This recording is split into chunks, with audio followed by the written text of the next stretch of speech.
আসসালামু আলাইকুম ওয়া রাহমাতুল্লাহ। হাজেরা কান্না জড়িত কণ্ঠে বললেন, আর কিছু না পারো অন্তত আমাকে হত্যা করে ফেলো। ইতিমধ্যে তার জন্য খাবার নিয়ে আসলো। তিনি খেলেন না।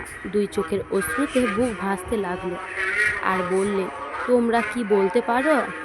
1 সপ্তাহ আগে বাদশাহর লোকেরা আমাকে মারধর করে নিয়ে এসেছিল।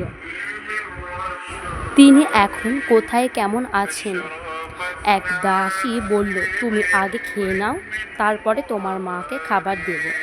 তার মনের ধারণা হলো যে মা আর বেঁচে নেই। তিনি সেজদায় লুটিয়ে পড়ে কান্নায় কাতর হয়ে বললেন, হে আল্লাহ দয়াময়, এই হতভাগিনীর কি অপরাধ? নিজের ইজ্জত বাঁচানোর জন্য কত বনে জঙ্গলে ঘুরে বেড়ালাম, নীল নদে ঝাঁপ দিলাম, তবুও এদের কবলে আমার আবদ্ধ করলে। এমন সময় আওয়াজ এলো, হাজেরা, আমি আমার প্রিয় বান্দাকে দুঃখ বিপদে ফেলে পরীক্ষা করে থাকি, ধৈর্য ধরো। ইহা শুনে তিনি বললেন, হে প্রভু, তোমার ইচ্ছাই পূর্ণ হোক।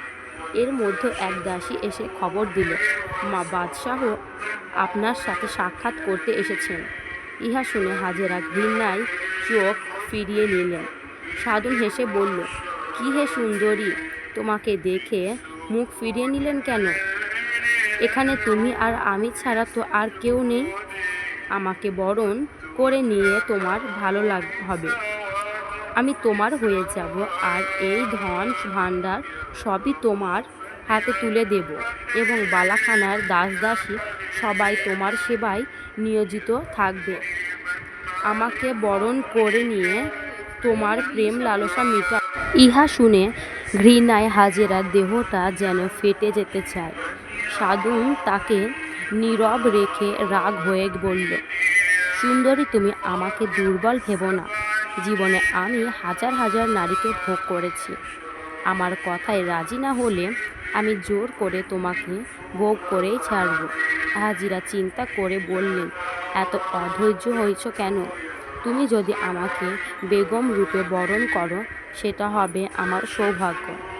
সে ব্যাপারে সিদ্ধান্ত নেওয়ার জন্য আমাকে একটু সময় দাও। সাধন খুশি হয়ে বলল, বেশ ভালো কথা। তুমি সুস্থ হলে আমাকে যে আদেশ দেবে আমি তাই পালন করব। এই বলে সাধন রাজ দরবারে চলে গেল। কিছুদিন পর বাদশাহ আবার এসে বলল, কি হে সুন্দরী, তোমার মতামত এখনও কি ঠিক হয়নি? আমি আর ধৈর্য ধরতে পারছি না। হাজিরা বললেন, আমাকে আরও কিছুদিন সময় দিতে হবে। সাধন বলল, তুমি কি আমার সঙ্গে চালাকি করছো? ভুল করো না। তুমি আমার হাতে ধরে কিছুই রেহাই পাবে না। আমি 3 দিন সময় দিচ্ছি, এরপর তুমি রাজি না হলে আমি জোর করে তোমাকে ভোগ করব। সাধন এ কথা বলে চলে গেলে হাজেরা আল্লাহ পাকের দরবারে কেঁদে কেঁদে প্রার্থনা করতে লাগলেন, হে দয়াময় প্রভু, আমার দেহ, মন, মান, ইজ্জত তোমার হাতের সুপর্ণ করলাম। তুমি আমাকে হেফাজত করো। 3 দিন পর বাদশাহ সবার পান করে হাজেরার নিকট গিয়ে তাকে ধরার জন্য হাত বাড়ালো। হাজেরা চিৎকার করে উঠলেন, হে প্রভু, আমাকে রক্ষা করো। এই বলে কক্ষের এক কোণে ঝাঁপিয়ে পড়লেন।